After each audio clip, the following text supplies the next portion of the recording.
Hai, selamat siang semuanya. Selamat datang di Kunci Rahasia Kesuksesan Jepang KRKJ ke-106 ya. Dan kalimat kali ini adalah "Korondé mo tada de wa okinai" ya. Saya terjemahin, walaupun jatuh tidak bangun tanpa sesuatu ya. Kalau jatuh misalnya ya secara nyata misalnya ya jatuh di jalan gitu ya, misalnya jalan berbatu gitu kan. Waktu bangun cari batu yang bagus gitu. Ya, ini salah satu itu ya contoh ya. Ya, dan ya hmm,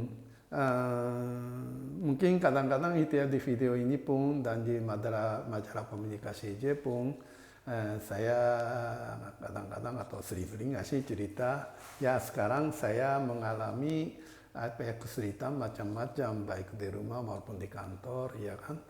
Tapi semua kesulitan, semua goncangan hati ya ya jatuh kan karena itu kan ada kesulitan, ada masalah, ada itu ya sakit hati segala ya jatuh lah ya kan. Walaupun jatuh ya kan tidak bangun tanpa sesuatu. Jadi sebenarnya ya segala kesulitan, segala hambatan ya itu semua adalah pelajaran dari Tuhan. Ya, ya kata kuncinya di situlah, ya kan? Jadi kenapa saya sekarang harus apa ya sakit hati sampai begini? Kenapa saya mengalami apa ya merasa sendirian atau gimana? Ya kan? Semua diatur sama Tuhan. Atur dengan tujuan apa? Dengan tujuan saya menjadi orang yang lebih baik lagi. Ya, kalau mikir begitu, ya apa namanya masih semangat lah, ya kan? Dan itu ya namanya jatuh ya, jatuh misalnya itu kan dari atas gunung ke lembah misalnya kan. Kalau betul-betul jatuh sampai dasar lembah, tidak bisa jatuh lagi. Udah di situ stop jatuhnya, ya kan? Tinggal naik ke atas saja, ya kan? Jadi ya kadang-kadang saya mikir juga, ya sekarang ya saya mengalami kesulitan, ya kesulitan datanglah semua, ya jatuh sampai jatuh-jatuh terus aja lah gitu, ya nanti asal saya naik satu persatu, ya dan waktu naik satu persatu, ya menurut saya salah satu kuncinya apa? Salah satu kuncinya jangan gara-garain orang lain, ya. Kalau gara-garain orang lain terus, ya saya benar, yang salah dia, saya yang salah dia. Kalau begitu terus ada kemungkinan walaupun sudah lembah, mungkin gempa bumi dan itu kan apa namanya tanahnya itu kan apa letak jatuh lagi mungkin. Ya. Dan jatuh lagi itu maksudnya apa? Maksudnya saya kadang-kadang bilang dosa, ya kan? Dosa itu tidak akan hilang kalau nggak bayar, ya. Misalnya kalau kita gara-garain, ya gara-gara dia sih, gara-gara itu sih, gitu kan, gitu-gitu dan jatuh ke lembah, apalagi di bawah lembah lagi, ya kan? Itu artinya apa? Artinya setelah ya misalnya jangan itu ya, jangan enak-enak ya. Setelah mati semua beres, enggak, Tuhan tuh tidak begitu baik hati. Ya bukan baik, Tuhan tuh betul-betul baik hati lah, ya kan. Kalau misalnya begitu mati semua beres, ya kan, berarti orang itu tidak ada usaha lagi kan. Tapi Tuhan tuh betul-betul baik. Setelah dia lahir kembali, reinkarnasi, ya kondisinya begitu lagi gitu loh, lebih jelek lagi, ya. Jadi kita lebih bagus seperti ini, korondé mo tada de wa okinai, ya. Jadi kita di apa ya sakiti hati atau gimana apa ya macam-macam, ya dengan begitu saya anggap oh itu dosa saya dari kehidupan yang sebelumnya gitu. Dan sekarang dapat kesempatan untuk bayar, untuk melunasi dosa itu. Ya, kalau mikir begitu, ya bisa semangat gitu loh. Ya kan? Jadi kenapa? Ya sering ada orang kan, kenapa saya begini? Kenapa hanya saya saja sulit begini? Kenapa hanya saya saja dibenci? Kenapa saya saja? Kenapa saya saja? Ya kan? Itu semua dosa yang diwariskan dari kehidupannya sebelumnya, ya kan? Dan di situ pikirannya bagaimana, ya? Misalnya itu kan korondemo tada de wa okinai, ya ini memang dosa saya, ya sekarang dikasih kesempatan oleh Tuhan untuk melunasi dosa yang sebelum-sebelumnya.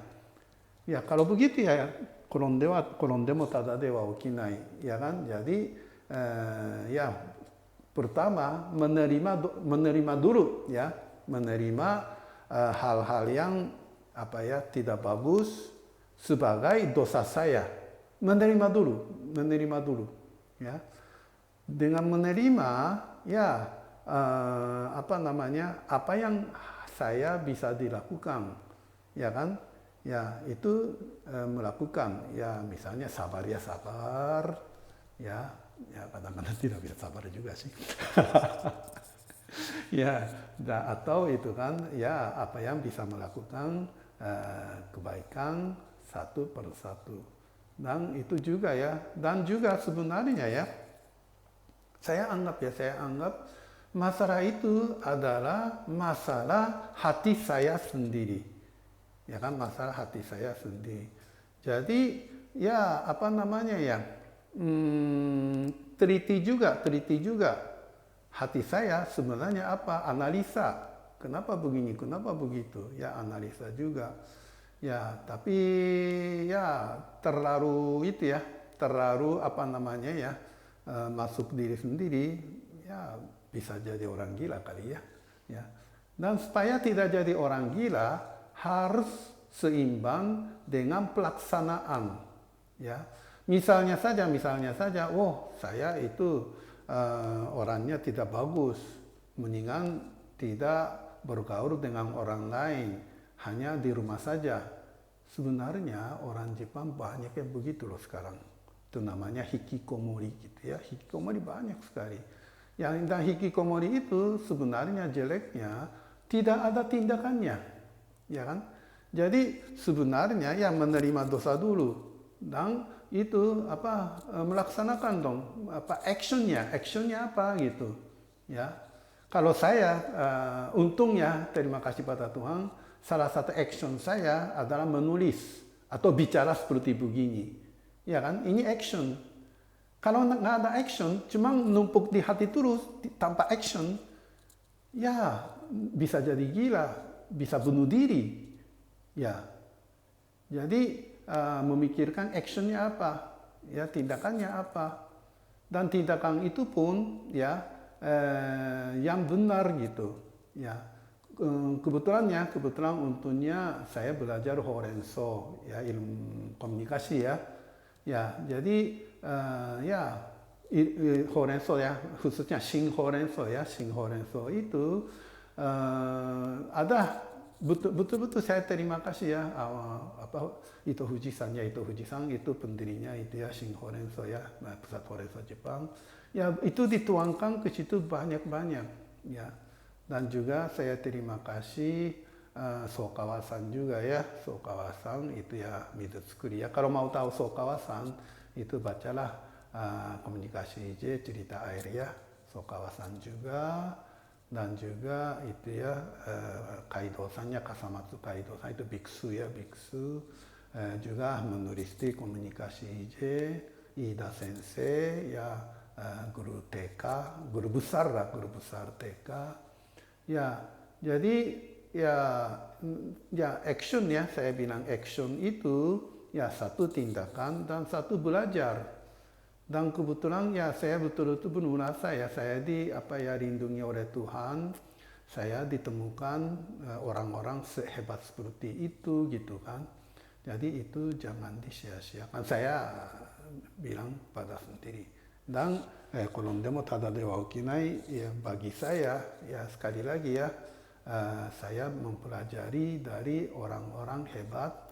Ya orang-orang yang ya betul-betul tahu manusia itu seperti apa, Ya, kemudian berdasarkan ilmu itu saya action, ya, dan action saya paling jelas adalah setiap bulan menulis dan sebisa mungkin bikin video seperti ini. Ya, seperti itu.